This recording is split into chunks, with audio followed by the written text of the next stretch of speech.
And so I equate that literally. I say he does this because he wants you to understand function. Right. And so the head is over the body, but the body has some involuntary functions that it does. Right. If you had to actually sit there and concentrate to make your heart beat, make your lungs work, Breathe. make your kidney do things, make your liver do things and stuff like that, you'd break apart. Yes. And so a lot of times what you find is, young men, young kings, Right. You're not in your kingship because you don't know how to let your body do exactly what it needs to do. Right.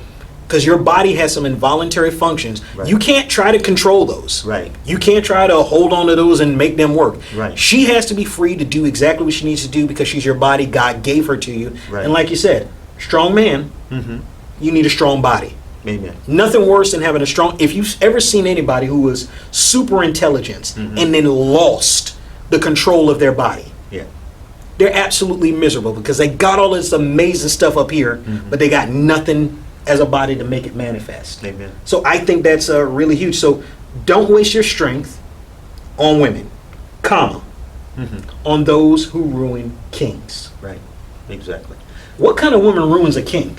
Well, it's a woman, number one, who doesn't understand what a king is. It's a woman who does not understand she has a king. Okay. And I would say then it's also a woman who could potentially have been hurt by someone she thinks was a king. And the end result is that she now bases how she handles every man, every king, the same way. So the hurt is directing her rather than the relationship. So she says to him, don't waste your time on women who ruin kings. It's very possible it's something she has seen before. I had to look this up. I like switching around positions. And I had to look this up in the King James because the king ain't never hurt nobody. Never did. Okay. It says, give not thy strength unto women, nor thy ways to that which destroyeth kings. So in the NLT it says, don't give your strength to women who ruin kings. Who ruin kings. Don't give thy strength unto women. And also don't give your ways. Now that's good. Your ways. Think about this. And you're wondering, because this happens too.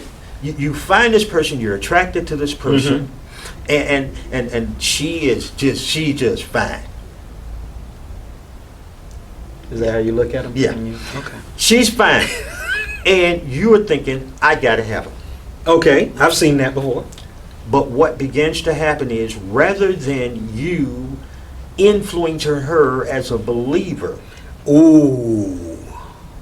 you began to change your ways, and she begins to ruin you as a king. You start changing to adapt to her. Exactly. Rather than you walking in your king. And I think people, I've heard this from a lot of guys, she has to let me be the king. And I got issue with that because... there's an old saying, it's not, I don't think it's a Bible saying, but it's heavy as the head that wears the crown. Because you get all the missiles, you get all the arrows, you get all the faults, everything, it falls on you, it falls on your shoulders.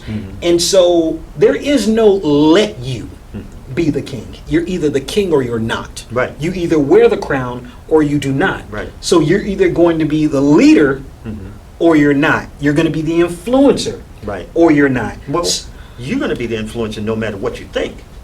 Because I can remember back in the days when I had not only forked tongue, I had cursing tongue. And what I found out, I don't know if it's super, but I know it was destructive. I'm doing a bunch of using profanity-laced sentences. I'm just doing a whole bunch of stuff. And what I came to find out, what I was doing, guess who else was doing it? My queen. She was doing it. Why? My ways were affecting her. I think the other thing I want to make sure we don't want any women to think is that this is not about the old school, you've got to submit to him. But when God puts something together, I want you to think about this. I've got a corporation. Forget the corporation. I've got a partnership. When the partnership is formed, all these guys are coming together and they said, we've got a limited partnership. You've got all these guys, but guess what has to happen?